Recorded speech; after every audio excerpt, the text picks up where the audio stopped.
Hello. Thanks for tuning in and subscribe to my official YouTube channel, Reverend MeeLing. I have gone by many names. I am still myself, no matter what.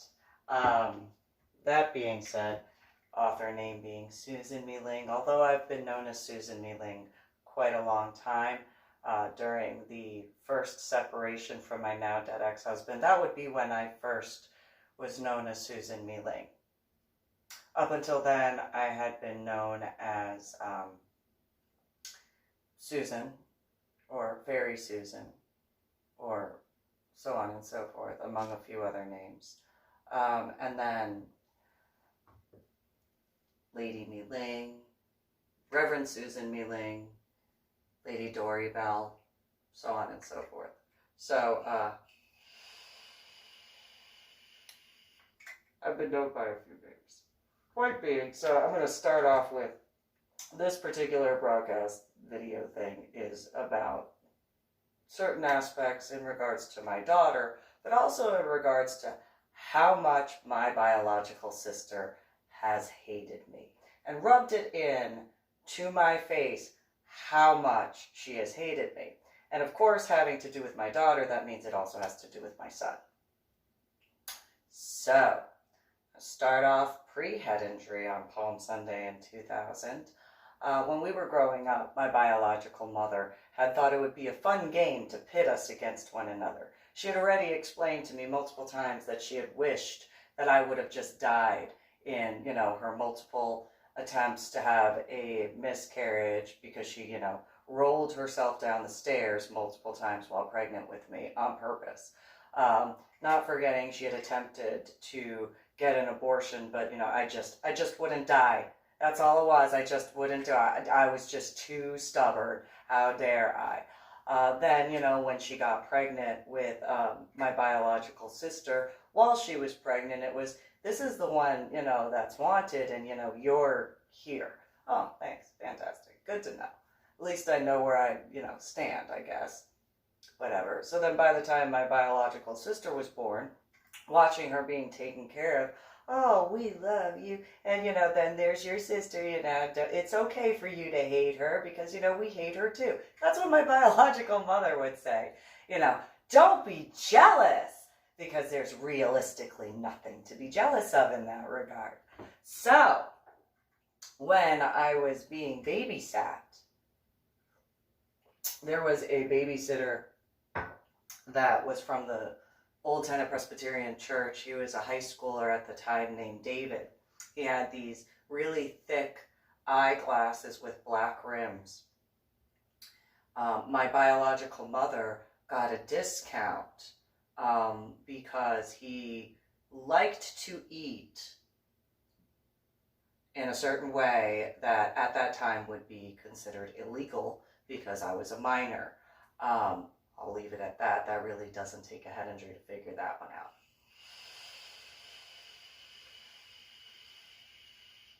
So, but then when my biological sister got to a certain age, which was of age that he particularly preferred to eat, not in a cannibalistic way, obviously I'm alive, so got used to that at a really young age. Not that I guess it's kind of a weird dichotomy because I actually did have orgasms, which is kind of weird in a lot of ways.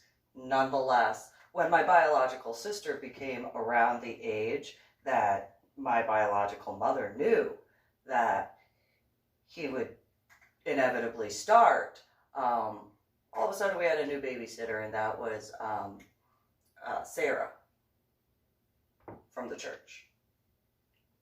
And at one point in time, I remember we were all on the couch watching something. I don't remember how old I was at the time, but nonetheless, Sarah had looked over and she was like, Susan, do you know why David is no longer your babysitter? And I was like, oh yeah, because he used to kiss me in a certain area, and Patricia, my biological sister, is about the age And that was explained to me by Anna, my biological mother. Not the exact words, but I'm not going to use the, typical parenting words, because realistically, what type of an egg donor at that point? So, later in life, I had become friends with a guy. I mean, multiple guys. I hung out with a lot of guys. And not in that way, just actually hung out, which for those in New Jersey that I grew up hanging out with, as well as, guys in school and stuff like that, and then the average aspects that go on, especially in New Jersey and the areas I grew up walking around in New York in, I was a virgin before I left the state of New Jersey. I actually was a virgin for several months into Illinois before. It was well after my 16th birthday that I lost my virginity. It wasn't until around Christmas time that I had done that. And so, irony of ironies. Well, anyway, back when I think Patricia was in, well, she was in Asher Holmes Elementary School, and so was I. I had met one of the kids that was on the bus ride on the way to our houses, because in the same area of the neighborhood, Daniel. And we were all hanging out upstairs in the house in New Jersey.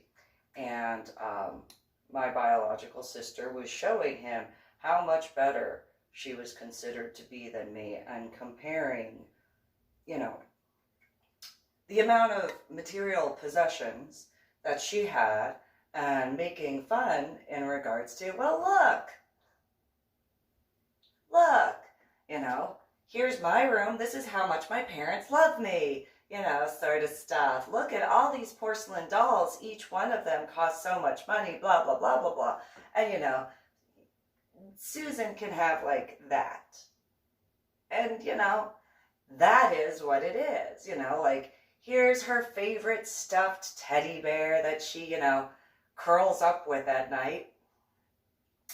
Here's what we joke is the victim of child abuse. She hides it right here because, doesn't want anybody to see it.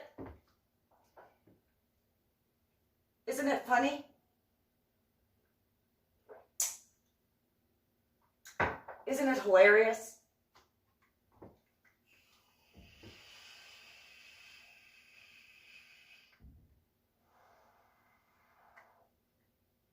You really shouldn't be friends with her, because what can she buy? Our parents buy me everything, and, we hate her.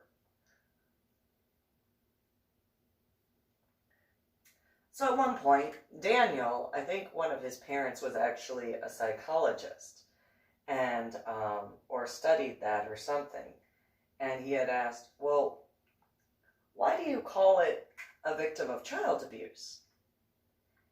He had asked me that, and I said, well, I don't actually call it that. They do. That's their joke.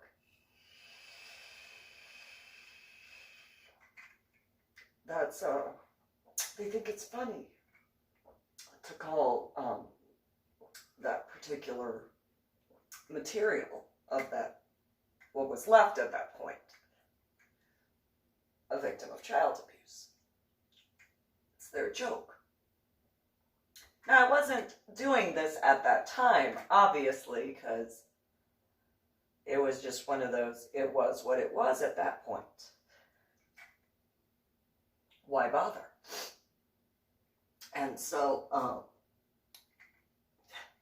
can't even say it's my contacts in my eyes, So, Daniel had asked, well, why would you joke about that, Patricia? Like, that's not funny. Like, do you understand what child abuse is? And Patricia was like, yeah, Susan gets beaten for everything done wrong, no matter what. It's great because, can blame everything done on her, and no matter what, Mike and Anna will believe it. It doesn't matter. And she went into this whole thing of, yeah, you know, got her in trouble for this and got her in trouble for that. And it's so easy because, you know, they already hate her just as much as I do.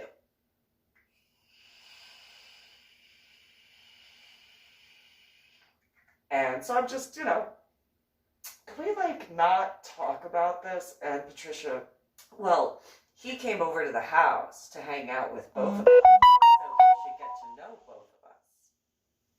And I was like, yeah, he actually came out to hang out with me, but, you know, whatever. And Patricia, well, you know, anything that's yours is mine. No, but whatever. And so,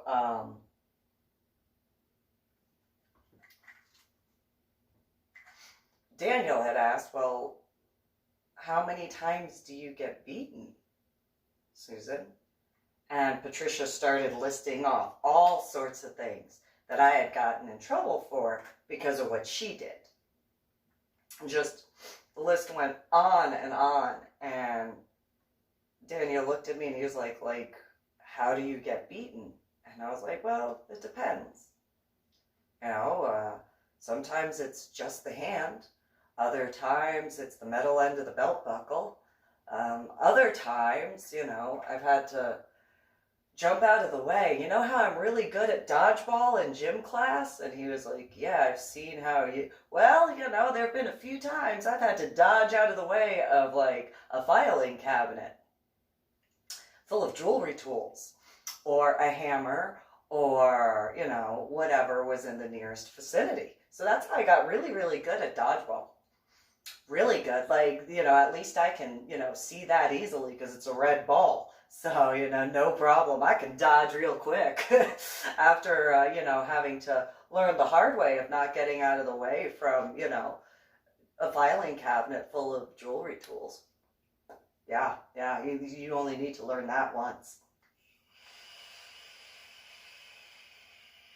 And Daniel just kind of stood there and was like, I'm going to sit in this rocking chair. And it was an older rocking chair. It had dark brown, like 70s pattern of fabric and, you know, the flowers and stuff like that. And he was just like, this is really weird. And Patricia was like, yeah, well, I'm really mad because we had to get a new babysitter because of Susan. And I just looked over at her. I'm like, do we really have to talk about that? And Daniel was like, why would you have to get a new babysitter? And I said, well, at that time I didn't have the terms that I used earlier. And I said, the original babysitter would do things to me, and Mike had walked upstairs and found out about it, and whatchamacallit, Anna had said, well, you know, whatever, and that was essentially right when Patricia was getting old enough, and so then, you know, we got a new babysitter, and Daniel was like, well, what did he do? Like, where did he, like, touch you? Because obviously he did. And Patricia was like, ooh, show on me, because, like, I never got to find out. And I was like, I don't think you really want me to do that. Patricia was like, no, show on me.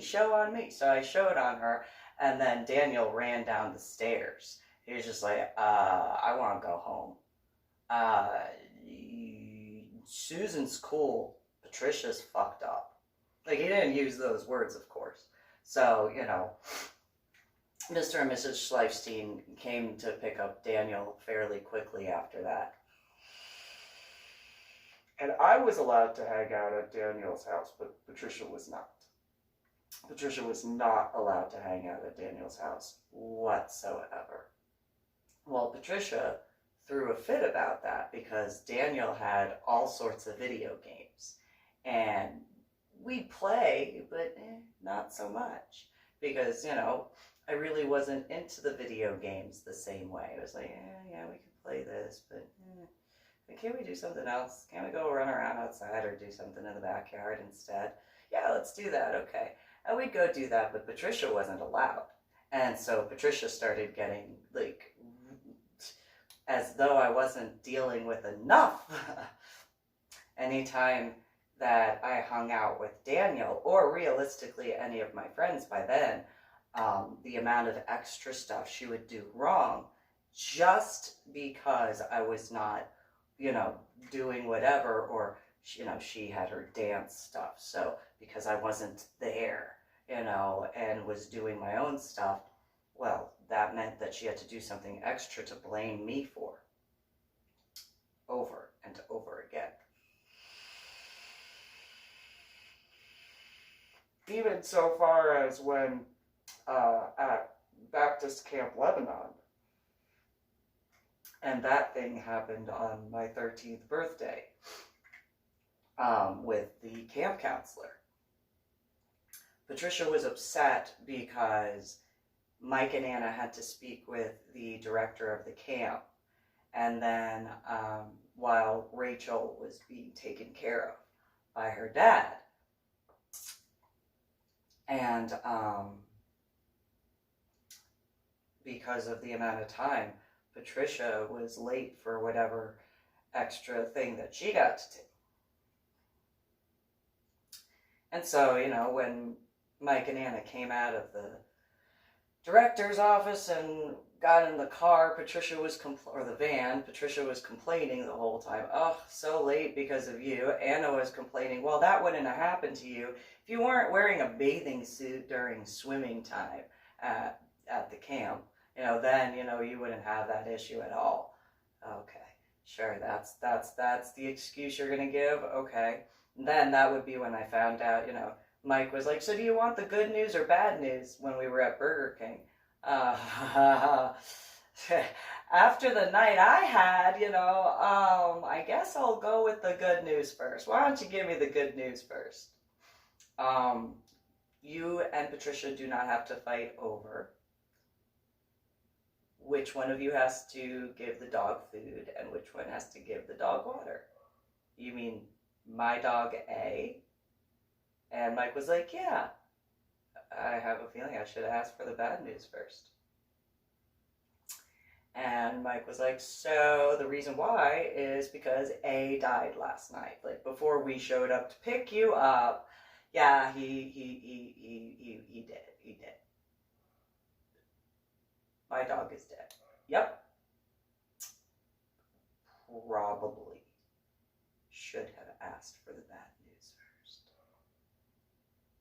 Probably.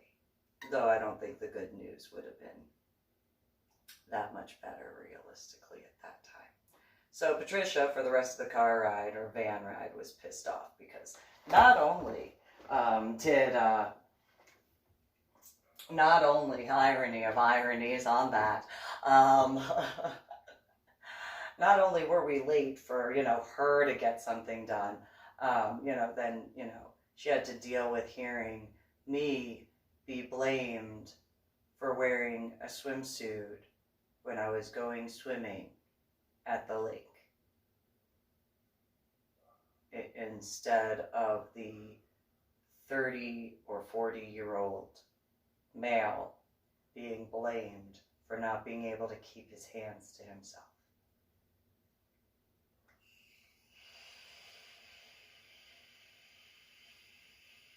Well, that continued into Illinois. In various ways, Patricia just, she's the perfect little princess, look, she actually looks Asian, what are you? Well, I'm half Chinese and half everything else, we're actually related. Yeah, but we can actually see that in her. What are you? And there were people who actually could tell I was Chinese. They could see it in my eyes, I guess, apparently, because I'd never seen so many white people in the school at all. And so there was this one situation I've discussed in prior videos, as well as put in writing, as well as talked about before, where this one time I was in the pit area, and or it's called the commons area, but the high schoolers called it the pit because it was kind of a pit. I was standing there with one of the cheerleaders. I didn't want to be a cheerleader, by the way. My biological mother made that, a mandatory thing. And one of the guys had called in my direction the N-word, and I lost it. And I looked back, and AJ was wearing black from, top to bottom. He had his black jacket and his black backpack and his black jeans and his black shoes. And I was just like, what? And at that time, I didn't even know he was talking about AJ. Like, at that time, I thought he was talking about me. And I get it. My skin is not the meaning of that word. But there are multiple meanings of that word, because that word actually means ignorant and uneducated. And so it was one of those, and yeah, I laid that guy out. And I added a little extra oomph, I'll admit that, because of where I grew up, people I grew up hanging out with, and then the fact that he was talking about that guy's clothing. And so, yeah, messed that guy up, and then I said a whole bunch of extra stuff, and then ironically, that particular weekend of the home team football game, that guy wound up being taken out on a stretcher because he got clotheslined. However, that didn't stop Patricia, my biological sister, from running her mouth in middle school in Crystal Lake, Illinois, and because, most people have siblings, then I wound up dealing with it from the ones that she knew that were in the high school. And it was one of those, yeah, my biological sister is a pain in the, some of them understood. If they were the eldest and they had a younger sibling, then they understood. If they were middle child, it was one of those half and half sort of things, or middle children, because there were some who, there were several middle children, 8 or in between and stuff like that. And so it was just one of those, she can do no wrong in their eyes, no matter what, this, that, and the other. And so when it came time that I had fought to get emancipated, well, Patricia saw that was going to be a problem for her. She knew that if I was gone, she couldn't blame things on me. So she would whisper in Anna's ear, oh, no, she can't go. She can't do, how are you going to do this? How are you going to do that? How are you going to do this? How are you going to do that? And then Anna would do what she did. And, for the most part, Mike, he was kind of on the fence-ish. Mainly he just had to deal with Anna freaking whining and crying all the time. However, when it came to, well, what about a college education? Well, the Army, once I get to a certain rank, I have to have a college degree anyway. So, and I laid out my plans. I was like, I'm going to go into basic, I'm going to finish basic, I'm going to go into AIT. Once I finish AIT and I get to my first duty station, whichever place it is, if it's a certain place that I was looking at the time, which was South Korea, because I wanted to go to China to be able to visit where my great-grandfather and great-grandmother grew up and stuff like that, and see that stuff, but getting back to the States, I didn't know if I was going to be able to get that one, or if I was going to wind up in Hawaii, or whichever place. So I was like, I'm going to go to college and take care of it. I'm going to only have to pay 15-25% of the costs. You won't have to pay anything. That's it. And at that point, he was like, oh, well then, I'll talk to your mother. You mean we don't have to pay for your college? Nope. And you got a job? Well, yep. And you don't have to worry about health care. He was, seriously? Yeah, no, military takes care of that all. Because he had been in the Merchant Marines. And so it was a different time when he was in. And he was just like, so those are the benefits? Yeah, I got room and board, taken care of. And, when, wherever I go, if I go overseas first, I put all that in the bank. And then afterwards, go and handle all this and do this and da-da-da-da, and I'll have everything squared away. And he was just like, seriously? Yeah, and depending on what job I wind up going with, depends on this and all sorts of things. Well, sign the dotted line to emancipate me like less than a week later. And it was like, thank you, I am finally emancipated, so I could go into the army and all sorts of stuff. And then I had my head injury on Palm Sunday in 2000. And all that stuff changed. Everything that I had planned out, that changed. I obviously am not the first female command sergeant major of the Army. Nope. Not at all. Despite certain other things, nonetheless, I don't have the uniform, I don't have the rank, it is what it is. And so, it was just one of those, well, after being in medical hold unit at Fort Sam Houston, after waking up from my coma and starting to deal with the after effects of the subarachnoid hemorrhage, as well as the head injury itself, the headaches and the migraines, learning that that's what they're called, as far as that's concerned, and then the memory deficits and the cognitive disorders, and having gone from college algebra with trigonometry and calculus to second grade math.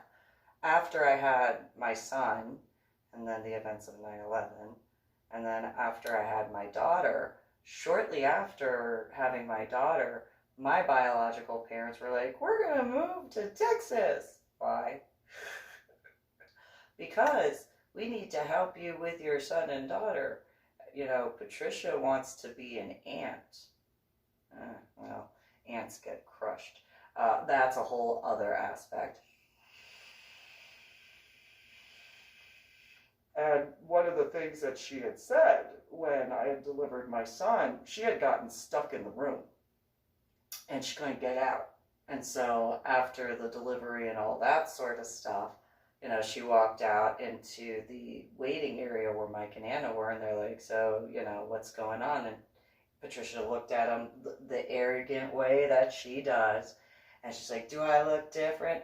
I know I look different. Do you know why I look different?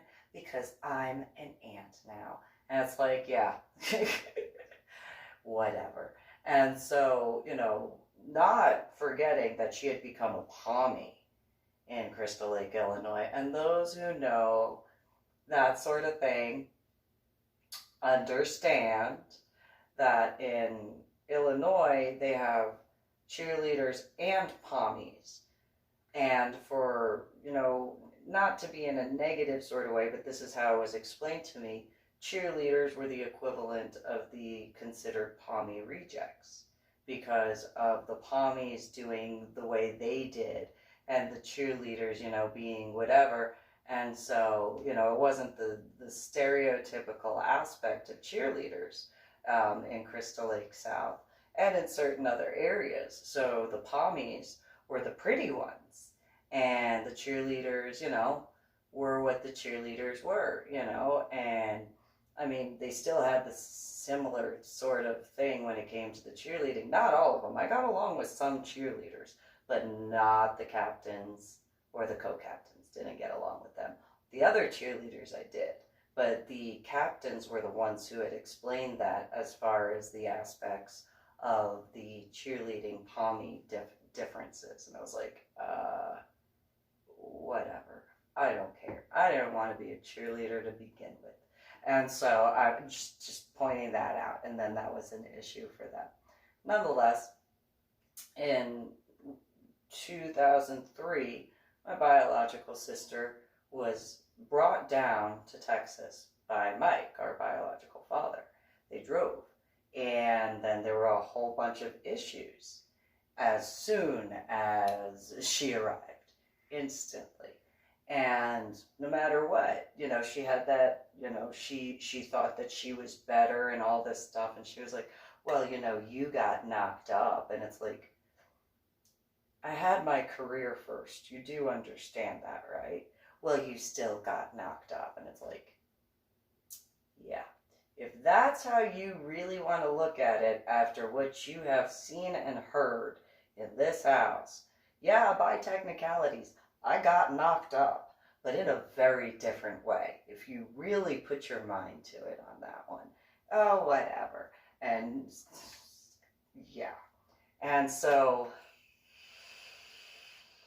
she didn't help me with my children, though.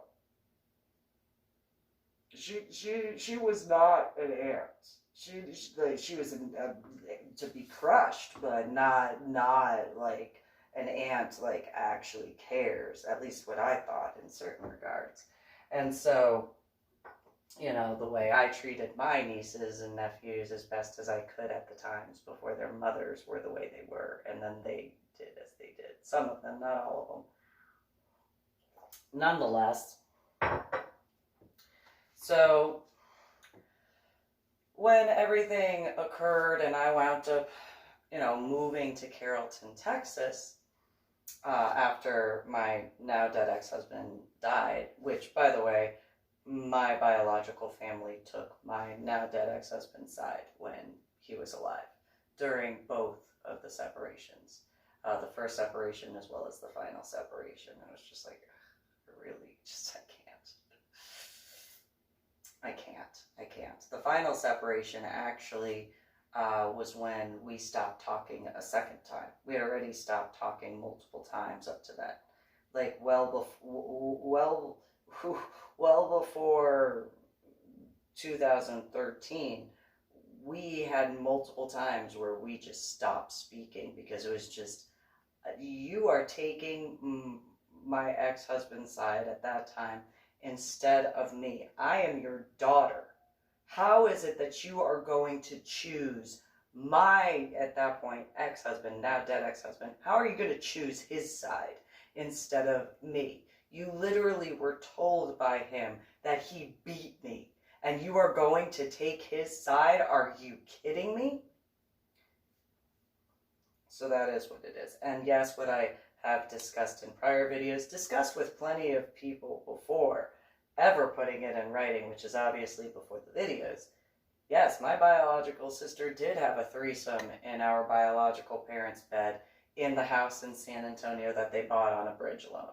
And that guy, Adam, his mom would be able to verify that if she wanted to. And so, yeah, that is not that she saw that, just the phone discussion that she and I had for hours. And she was very nice, very, very nice. And I don't mean that in the Anna way, by the way. And so,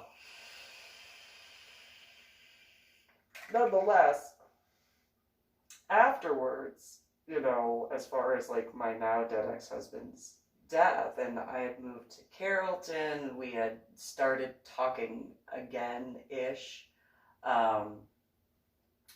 Patricia all of a sudden put on her Facebook thing that she was engaged.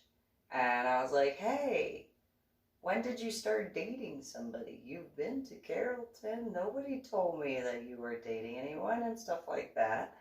And it's no big deal. I'm just engaged to someone that I was dating in college. I left a voicemail for you. No, I didn't get any voicemail. Well, I must have sent you an email. No, you didn't. Well, I probably sent you a Facebook message. No, you didn't. No, you didn't. And so, you know, well, I want to meet this guy. Do Mike and Anna know? And she was like, oh yeah, they've hung out. They got to meet, you know, his parents and stuff. And I'm like, okay.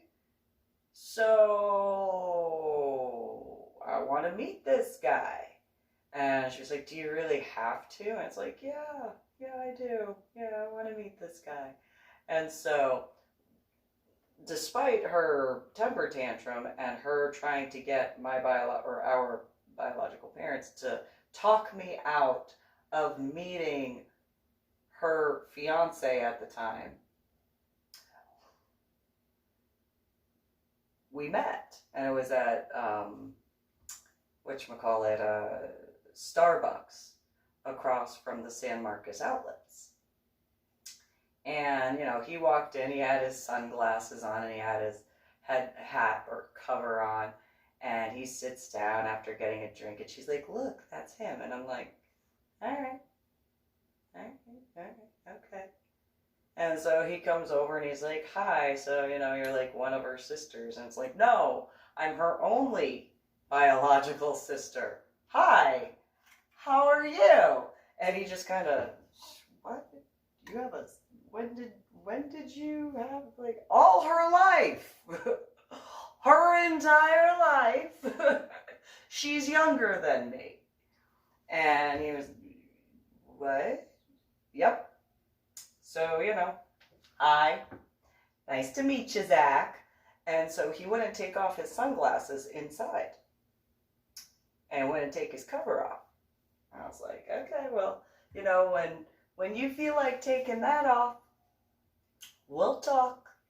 And he just looked over at Patricia and he's like, ha, she's got a sense of humor.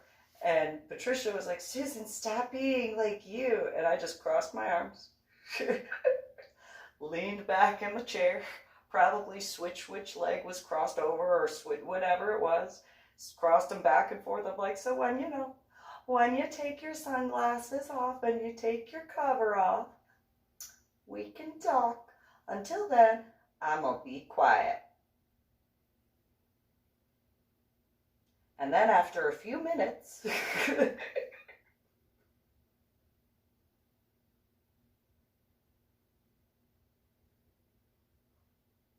so weird. Nice to meet you, Zach. How you doing? And he's just, why do you look like that?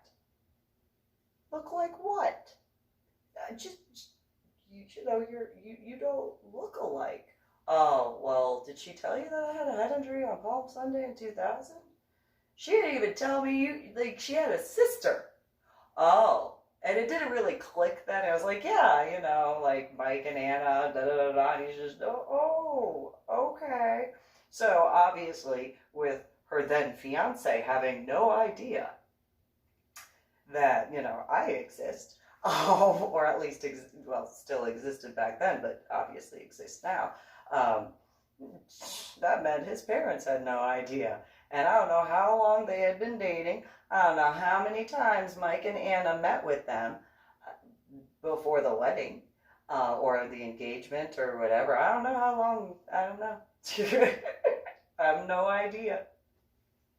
Nonetheless, then, I get a phone call later. Oh, can your son and daughter, my son, my daughter, can they be like the ring bearer and the flower girl in the wedding? Sure. What are the colors? And I went and I got the little suit, the little three-piece suit for James. And, it's not like I hadn't done that before for family pictures and stuff like that. Got Lydia a little dress, sort of thing. I already had a lavender floor-length gown in my closet. And those were, her colors were black, blue, silver or gold, and lavender. No problem. I have all those colors in different dresses and gowns, and since it's a wedding in my thoughts, it was like, okay, well, I better go with a gown. Okay, and ironically, the lavender gown also had a sheer shawl to go with it, and I was like, okay, that's what I'll wear, and I'll take my camera with, and I'll surprise her, and I'll take some pictures and stuff like that. Did not know that there were wedding photographer thing. I had no idea about that. I thought it was going to be a great surprise gift. Apparently, that's a thing. My mistake. Nonetheless, took a bunch of the pictures, but I was very much yelled at for wearing lavender because first off, I got yelled at because they didn't think I was going to stay for the wedding, meaning my biological sister and my biological mother. They had no idea that I was going to stay. And it's like, my children are going to be, why wouldn't I, what the, are you kidding me? I drove all the way from Carrollton, Texas to Austin, Texas. You technically were supposed to purchase their outfits by etiquette standards. You do know that, right? And she was like, well, it's no big deal. I was like, yeah, actually, etiquette standards, it is a big deal. Well, after the pictures and stuff like that, and then obviously after the ceremony, you know, it was one of those, well, you know, I guess we'll go. I got yelled at for wearing the gown, you know, because, oh, how dare you? Somebody might think that you're a part of the bridal party. Imagine that. You know, only related and everything like that. My son and my daughter being the flower girl and or my son being the ring bearer, my daughter being the flower girl, that's all. So I had already been discussing certain issues with my biological family as far as what was going on in Carrollton, as far as McCoy Elementary School. Well, if you didn't look like you do, maybe you'd actually be able to fit in, which was only reiterating what I was being told at the school by the staff. I was like, yeah, but that doesn't mean my children should be treated differently. Just because I look as I do, that doesn't mean anything. And so then, you know, then there was the aspects of the 2008 election. I've discussed that before. Yeah, I'm voting for, you know, Senator McCain and Governor Palin, and Patricia just lost it. How dare you? Yeah, how dare I go and vote for who I want to vote for? Yup, that's me, just, you know, going and voting for who I'm going to vote for. She probably would have lost it if she found out at that time that I voted for Mitt Romney and Paul Ryan in 2012. She probably would have just flown off the handle the way she did when I told her I was voting for Senator McCain and Governor Palin in 2008. Probably just as much would have lost it, if not more, maybe, I don't know.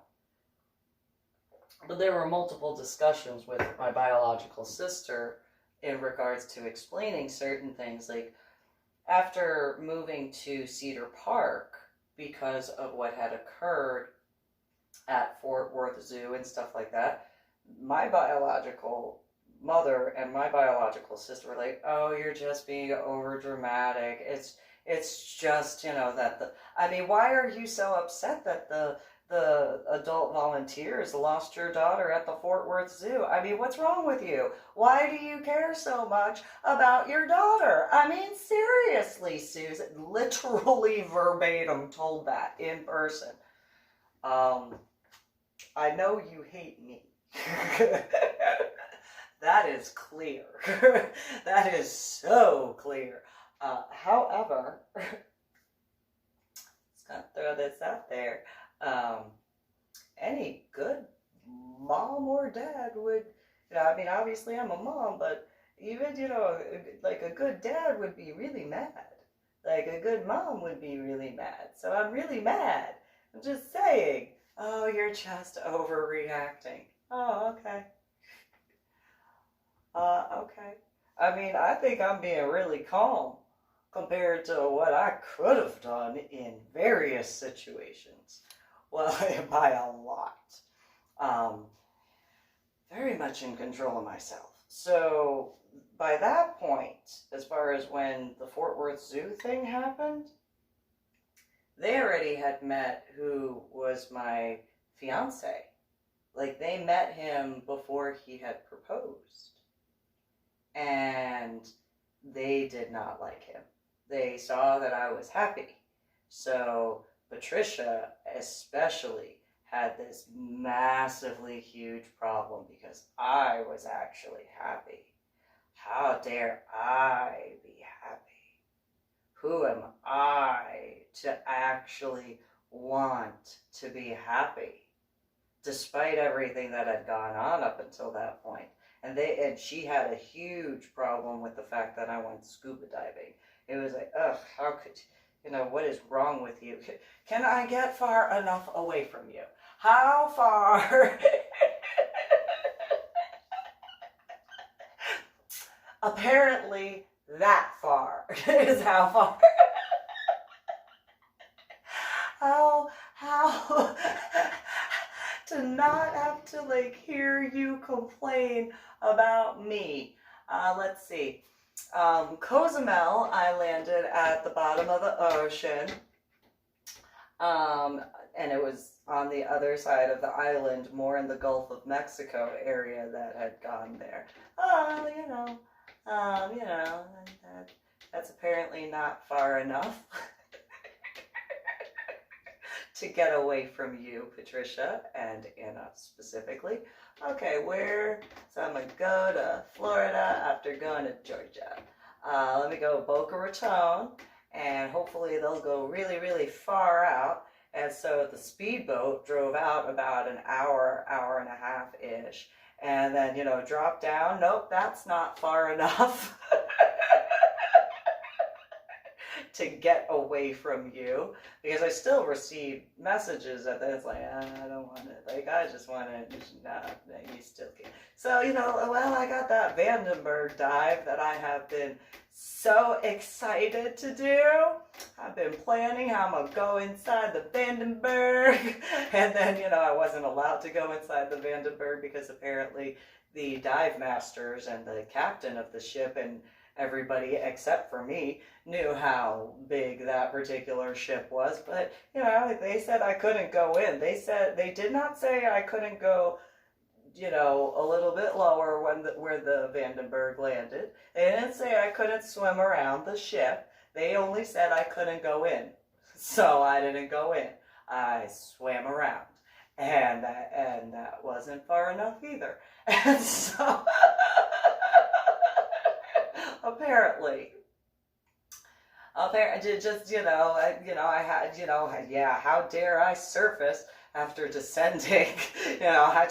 Let me see how far I could get away from stupid cherubim, whiny little titty babies.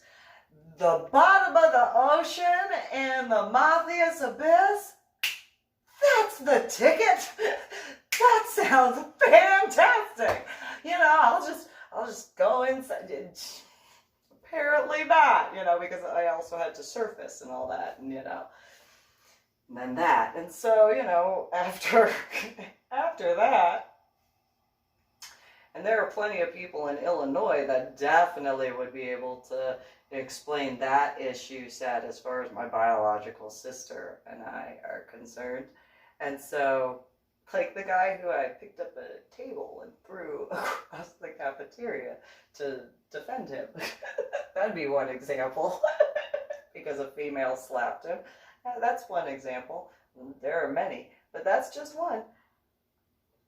And so, not forgetting the neighbors that live nearby, and so on and so forth. So,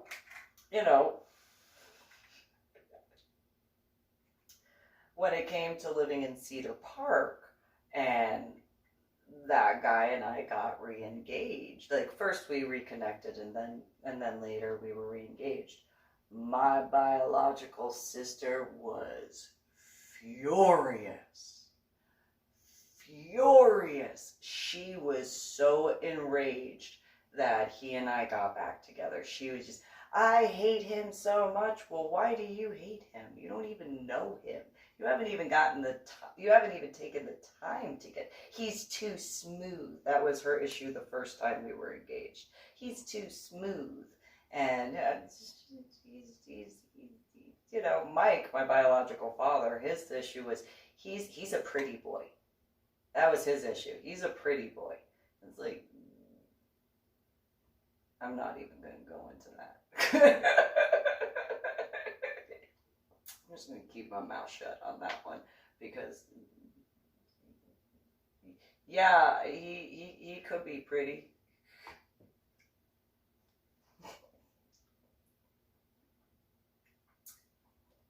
Do not pay attention to what is in my bedroom.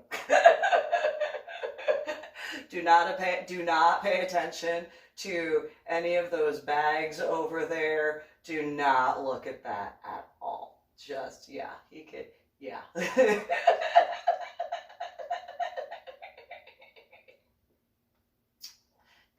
I have ideas, and my ideas can go in so many ways, and I'll just, yeah, I mean, he has really long eyelashes, and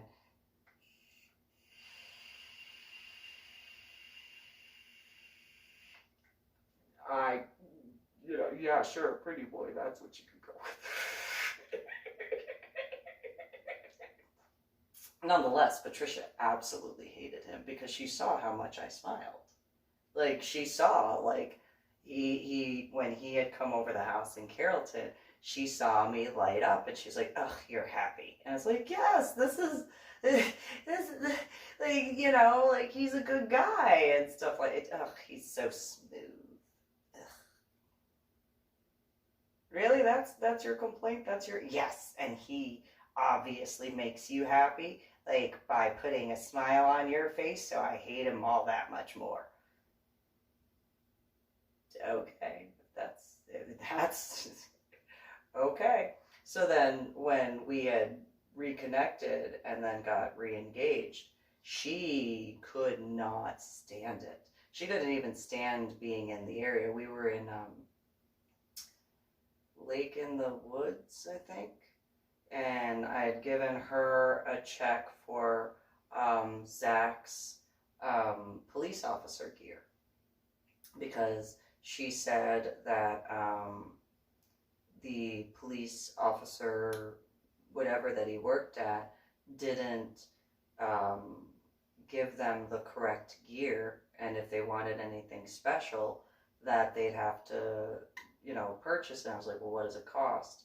And so I wrote her a check for that.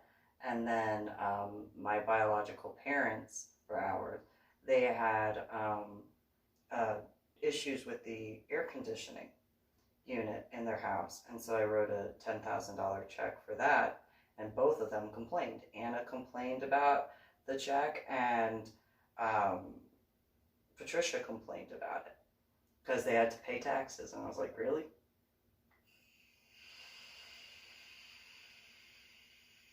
That's what you want to complain about? Not okay. I mean, your freaking husband will be safe.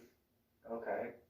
And then Mike has diabetes, and he could probably use air conditioning, especially in comparison to living only above the Mason-Dixon line. I woke up after my coma from the head injury on Palm Sunday in 2000 in Texas. So that there's like that acclimation that I didn't have to worry about in the same sort of way.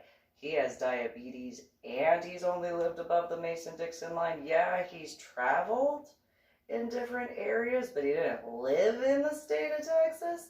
Yeah, like, seriously, you're going to complain about that?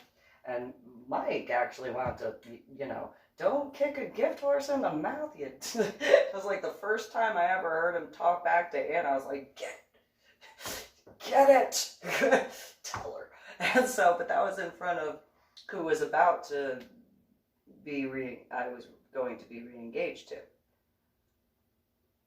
Because we weren't re-engaged yet. And just because he was there, Patricia was like, I'm out of here. I don't even want to see him. It's like, what is your problem? Why do you hate him? Because he makes you happy. Okay, excuse me. How dare I want to be happy? Doesn't everybody? Doesn't everybody want to be happy? Doesn't everybody want to have, like, genuine and love and all that sort of stuff? Like, seriously? Come on now. And so she had her major issues, and then, as being in Cedar Park, Texas, she was also infuriated that, she was infuriated because I was closer to San Marcos, and that's where Zach and her lived. And, it was close to Austin as well, and that's where Zach's parents live, and all sorts of stuff. And I was like, you're going to embarrass me and all that sort of stuff. Well, I wasn't allowed to go to her bachelor's degree graduation, nor was I allowed to go to her master's degree graduation, because, if I showed up to the college campus, I would embarrass her. I would, bring disgrace, according to her, on her, stuff. And it's like, do you understand what you are saying is, she was, wait, well, look at you. Oh, there are no college students at all in Austin or San Marcos that have tattoos. I call bullshit. Nobody has dyed hair. Like, there's no different hair color, like, in college students. No. Okay. And so she had known that I had been involved with BDSM and LGBTQP and swinger communities. So did Mike and Anna by that point as well. And Anna took care of the laptop updates, so she knew. She knew. There's no denying that. And so, I mean, she could, but it wouldn't be truthful. And so, that sort of stuff. And there were even times where different people would show up to different events, and they're like, "Hey, Lady Dori, Belle, yeah? You know, how are things with what's going on with your daughter and stuff like that? How's your son doing?" And they were genuinely asking. It's like, trying to take care of this, trying to take care of that, da da da da. And then a few of them at one point go, "Do you have a sister?" Yeah, I have a biological sister. What does she look like? Like, does she look like you? Because, like, there's this female that we have class with that kind of looks like you, but not. Like, we know you're wearing makeup, but, like, her naturally looks like with the eyes. I'm like, "Oh, is her name Patricia?" And they were like, "Well, she goes by Patty." I was like, "Yeah, that's my biological sister." And they were like, "No way." I'm like, "Does she," and I listed a bunch of different things, and they were like, "Yeah." I was like, "Ask her if she knows Susan, or Susan MeeLing, and you'll be able to tell." And they were like, "Well, we asked her if she knew Lady Dori Belle." I was like, "Yeah, she probably doesn't know that particular name." And they were like, "Okay, well, yeah, Susan MeeLing." And, you know, depending on how she responds, you'll still know that, you know, we're related. First few times that happened, I got a phone call. "Why are you telling people that we're related?" Because we are. That's why. "You're embarrassing me." How? Because they know about you. What about me do they know? They know that you're apparently doing modeling. Uh-huh. I mean, what type of person does modeling? Models.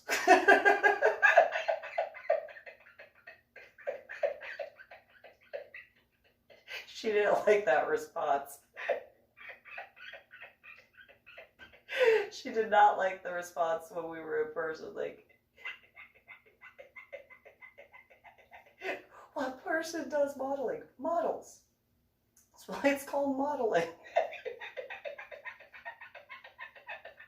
Duh.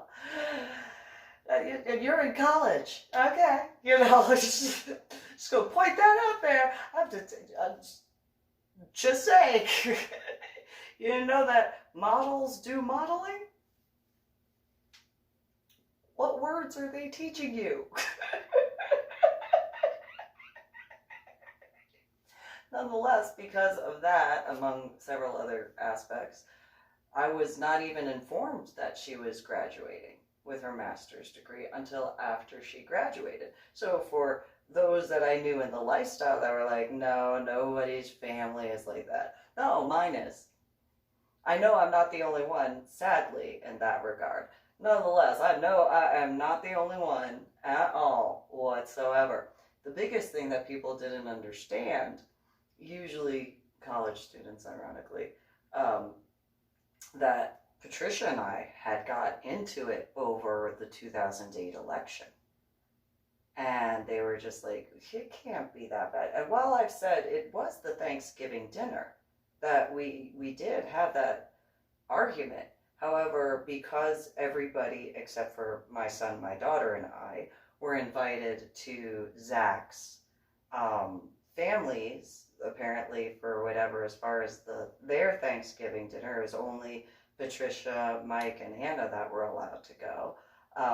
We had the Thanksgiving dinner before, like 2 weeks before the 2008 election, just so that way that whole thing could be, for Zach's family and stuff like that. And so, the people in the scene, they didn't understand, like in 2008, which in that time it was 2010 and 2011, they didn't understand, no, we had it out. Patricia and I, I leaned back in my chair, because it was like, you can run your mouth on all sorts of things. I'm letting you know. I'm going to vote for who I'm going to vote for. They're like, no, there's people who, whatever side of the aisle they voted for, nobody could believe that was like that big of a deal when it came to the 2008 election. And, well, what do you think about him anyway? And it was like, I don't agree with some of his policies. I'm dealing with certain things that I don't think would be good in this way. I can see positive stuff in this way, so on and so forth. Oh, you must hate him. No, I don't hate him. I don't agree with him. I don't hate him. I can agree to disagree. I can make jokes, and I can do this, and it is what it is as far as different things. But nonetheless, at the end of the day, if, he needs protecting and he's in the vicinity, I'm going to be just like one of the Secret Service guys. I'm not going to discriminate or whatever, because, realistically, he's still the President of the United States of America at that time. And so they were just like, yeah, whatever. And it's like, no, I don't think you understand. People who join the military, the majority of them, when they take that oath, And, while it's protecting the Constitution and protecting the homeland from threats, both foreign and domestic, if he were to be out and I'm talking with him or whatever, I'm going to go and jump in front of him. I'm going to go and, do whatever it is that can prevent him or whomever, if it was like,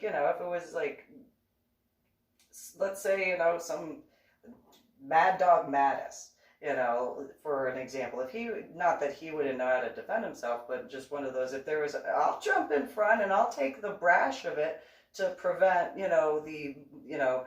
lessen the impact of damage.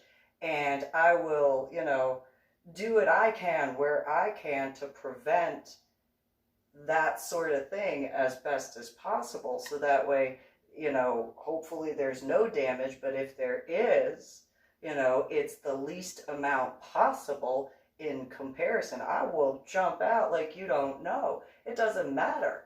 And, not saying I'm Secret Service, obviously, obviously. But in that regard, where, if it is absolutely mandatory, if it is an ability of mine, I will bear hug the out of you, and I will, do what needs to be done, and I'll take the brash of it. So that way, who needs to go out and does. It's part of the thing when you take that oath. And they didn't understand that. Oh, no. You just don't understand.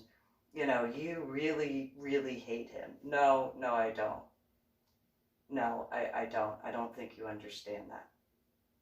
And so, while they didn't understand that my actual issues were with my biological sister, they misconstrued in that regard. It's like, no. I can agree to disagree. I am sure I have spoken with a Democrat or two. And then, someone, yes, I'm a Democrat. Well, I'm a Republican. Lady Dori Belle, what? Yeah. I'm a Republican. And what? How can you be a Republican? Just like my biological sister. Very easily. My views. I don't know how you don't see that, like, at all.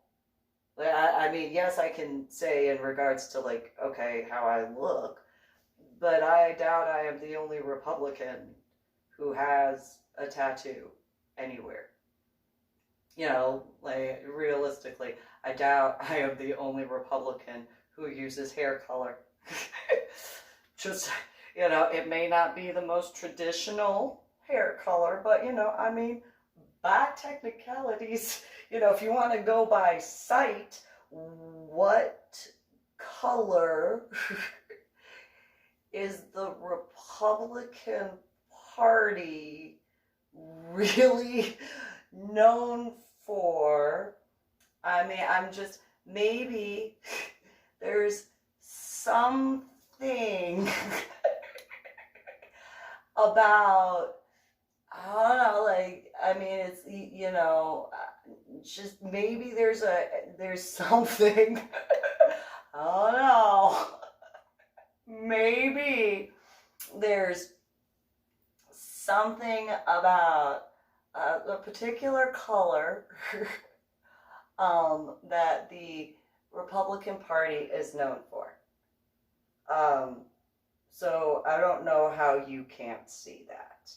And, Lady Dori Belle, that's so mean. That's mean?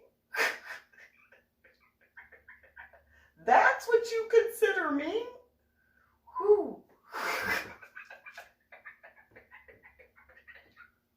Don't get me angry. Don't ever get me angry. If you think me simply pointing out my hair being red, red as red can be, I don't know. I don't know how to help you at all. If that's where you're like, you know, just saying. And so the irony of the red on the right. And so, you know, just throwing that out there. And so Patricia, my biological sister, continued having these issues. And so some people would be like, well, you know, Lady Dori Belle or, you know, Susan MeeLing, you know, she's doing this. And Patricia would go and, oh, well, you don't know. And then I'd hear it from Patricia or I'd hear it from Anna. I usually didn't hear it from Mike. You know, Mike was just one of those, you know how your sister is. I was like, yes, stupid stuck up bitch. In my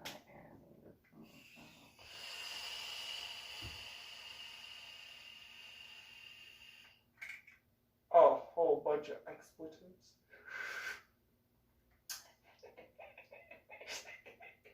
So I hadn't seen Patricia, my biological sister, despite the fact that she knew what was going on.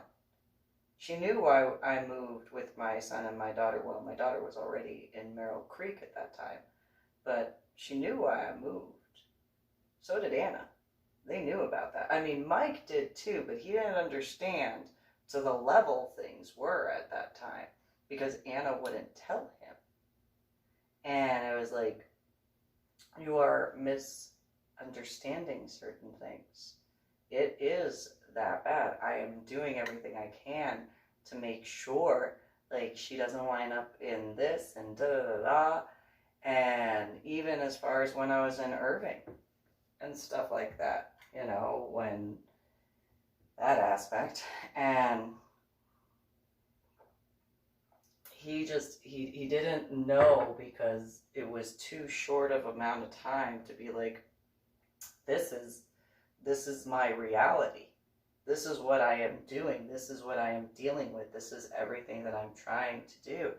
And Anna just, you know, paid more attention to what was on my laptop.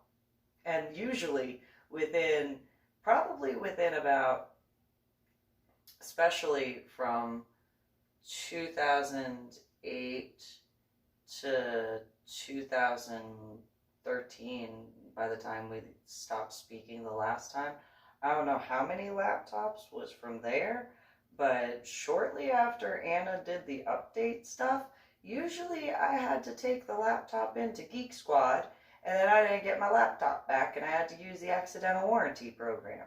And so, I'm just saying, I think by now it's known how bad I am with technology. And I didn't throw temper tantrums like I do now with technology. I admit that. Now I throw temper tantrums with technology. I will literally throw the technology. I know I'm not supposed to, but I do every now and then. I mean, I don't throw it as hard as I could at all, but I didn't do that back then. But that has to do with also other issues. So that has to do with being electrocuted when my temper is raised. That particularly has to do with the fact that I didn't get the time at the vortex. In 2018. That is specific to that. When my temper raises, that is specific because of the time I did not get and the surges that have, pun intended, that occur when I'm holding cell phones that have the Wi-Fi stuff. And it does have to do with that. by a lot. And so, again, anyway, so I do what I can to not have that issue, but then with the headaches, the migraines at the same time, and then the surging of the pain and everything like that, if the only way to do it, I can't. It's too much. It's too much. It's too painful for me. I know that I'm not the only person who deals with certain things as far as that's concerned. But yeah, it is painful. Nonetheless, Patricia just continued running her mouth to Anna, just like she did in New Jersey, just like she did in Illinois, just like she did after they moved to the state of Texas. And there was one point in time where Patricia had told me she was embarrassed of the fact that I was in the state of Texas. And I was like, you moved here. I was here first. I woke up here. You moved here. I woke up here. By technicalities, I was reborn in the state of Texas. You just moved here. I would don't you? I mean, I was born and raised in New Jersey. There's no denying that, as were you. However, I woke up here in the state of Texas. You're not technically, I'm halfway from here. Half New Jersey, half Texas. Nonetheless, I woke up here. You moved here. And her thing was, yeah, but Zach's family's from here, so that automatic. No. That's the equivalent of an officer's wife trying to take the same rank as her husband. No. Or vice versa, however. But no. Don't. And so, but yeah, the sibling rivalry issue to the point where Anna and Patricia would take pictures that I had taken of, there was a small set of pictures that I had taken of Patricia with my children, and they actually showed people that and said, oh, Patricia, and it's like, are you kidding me? The final time, this was after a phone call that occurred when I was with the guy that I had dated from scuba diving had occurred. I had gone back to San Antonio after all that, to multifaceted reason as to why I was there. Nonetheless, he had heard, and he didn't know to the level, I had discussed that in scuba diving, how much my biological sister and my biological mother hated me. There were some discussions, and they were just like, not nearly to the same level, but there was the understanding in regards to, yeah, scuba diving, can't hear them. Nope.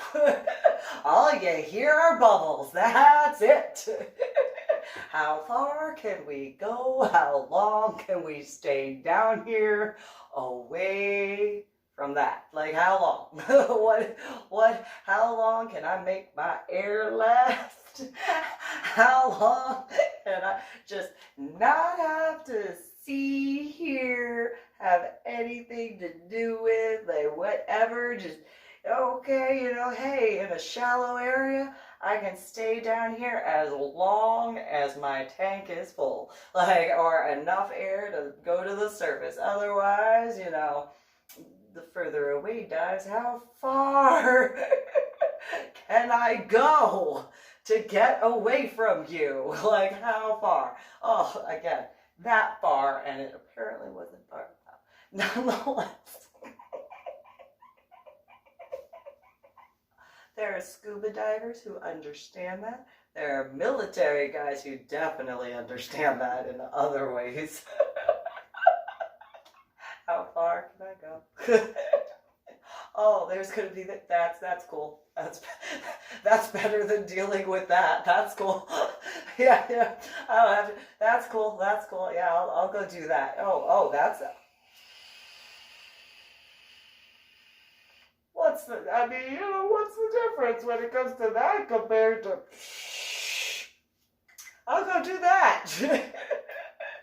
At least I'll be having some fun. At least I'll be with some guys that, you know, we're here on that. It might be a messed up sort of joking that happens, but hey, we're not over there. We don't have to listen to that. We're like, yip. No, that's cool. I'm going to get covered in mud, whatever. Shower, that's fine. Gotta put some, you know, whatever, that's cool. Gotta put this much neoprene on to go away, cool. I have a chance of seeing a shut your mouth and TV, that's cool. That's cool. You should do a TV, shut your mouth at the Matthias Abyss one. And so, back down there. And so, don't you follow me to the surface, motherfucker. And he didn't. He did. I mean, apparently, like, the term is megalodon. I wouldn't call him that, but, you know, whatever. And so, you know, he's just a little fishy. I mean, you know, I only got to see one of his teeth. And technically, not even the whole tooth. I mean, realistically, not even the whole tooth. Like, you know, I mean, I still had to keep looking up to be able to see the top of his TV. And, like, in my field of vision, it was just one toothy. That was it, just one toothy. I didn't see his gum line. I don't know, I mean, you know, I guess by technicalities, you know, megla, you know, the Latin name, but, I mean, you know, sure, I guess if that's what's been, whatever, but, I mean, that's a whole other ball of wax. That's a whole other ball of wax on that one. Nonetheless, in regards to, you know, that time, I had gone to Mike and Anna's house one last time after that, and I went to go pick up my son James, speaking with Mike, and this female shows up, and she said something to Mike, and Mike was like, yeah, Anna's in the house. And she goes, oh, well, isn't that nice of you to talk with the help? What did you just say to me? And Mike goes, Susan, don't. You're going to mess it up for Anna. Mess what up? And then she said, this is what she said, that the female said, oh, are Patricia's children here? When did my biological sister have children? Mike, he just, and when did Patricia have children? And the female looked at me and she goes, Patricia is an only child. Really? When that happened, Dad? And he goes,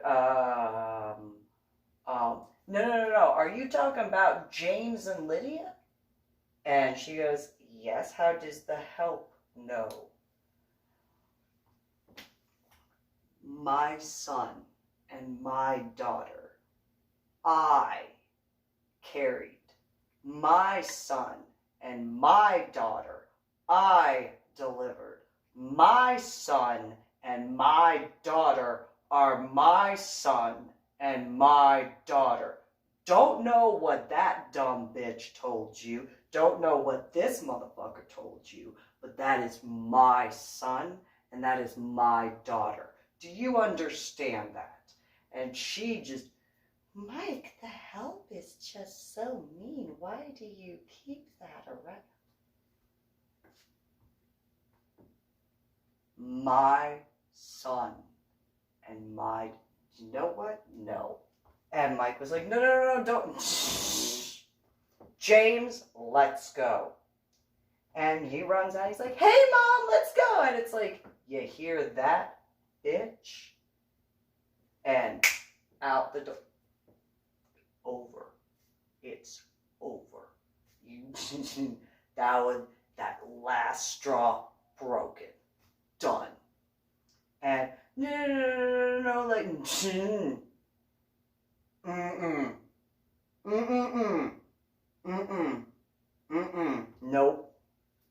nope, not at all. And walked past and didn't look back until after being in Washington State and completely forgetting all about that after the end of the relationship with the guy that I wound up meeting at Cowboys Dance Hall. And then, because, that head injury on Palm Sunday in 2000, I forgot. And so I was reminded real quick-ish. And so, yeah.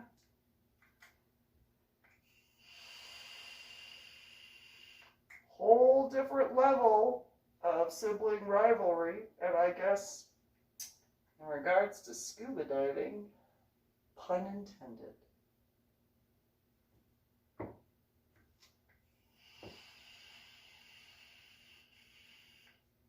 so no matter who did or did not believe at that time that I knew them, yes. That is how I was treated. And that's the shortened version. And that's what I can remember. So.